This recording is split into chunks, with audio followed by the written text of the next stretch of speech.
pagi ini kami dari Kodim 0102 PD bersama unsur Polri maupun unsur Pemda melaksanakan kegiatan pembersihan.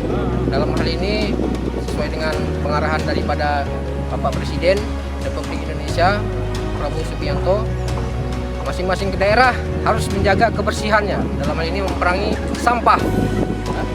Makanya pagi ini kami bersama bersinergi untuk memerangi sampah.